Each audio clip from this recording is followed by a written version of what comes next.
ভারতীয় সঙ্গীত জগতের অমর কণ্ঠস্বর কিংবদন্তি গায়িকা আশা ভোসলে আর নেই। 92 বছর বয়সে তিনি পৃথিবীর মায়া ত্যাগ করেছেন।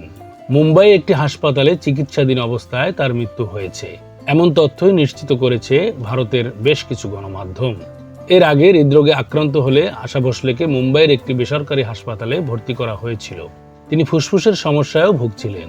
অবশেষে সেখানেই চিকিৎসাধীন অবস্থায় আজ রোববার 12 এপ্রিল দুপুরে শেষ নিঃশ্বাস ত্যাগ করেন তিনি।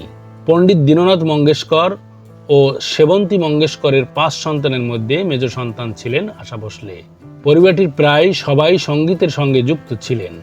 লতা, মীনা, আশা, উষা ও হৃদয়নাথ মঙ্গেশকর সবাই নিজ নিজ জায়গায় সঙ্গীত জগৎকে সমৃদ্ধ করেছেন।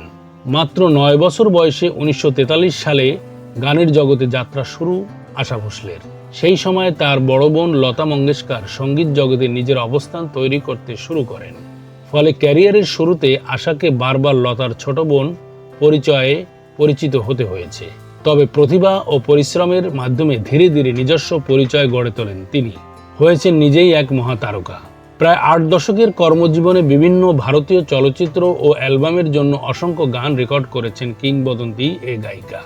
তার ঝুড়িতে রয়েছে অসংখ্য পুরস্কার। তিনি দাদাসাহেব ফালকে পুরস্কারে সম্মানিত হয়েছেন। 2008 সালে পেয়েছেন পদ্মভূষণ। 1997 সালে গ্র্যামির জন্য মনোনীত হন তিনি। বাঙালি কন্যা আশা ভোসলে নানা ভাষার গান কণ্ঠে ধারণ করে ভারত উপমহাদেশে সুরের আলো জ্বেলে গেছেন আমৃত্যু। বিশেষ করে তিনি হিন্দি গানের ভুবনে অমর এক নাম। লতা মঙ্গেশকরের বোন ও আর.ডি. বর্মনের স্ত্রীর পরিচয়কে ছাপিয়ে হয়ে উঠেছিলেন নিজেই এক মহাতারকা। তার কণ্ঠ চিরকাল কোটি মানুষের হৃদয়ে ছুঁয়ে যাবে। তার মৃত্যুতে ভারত উপমহাদেশে শোকের ছায়া নেমেছে।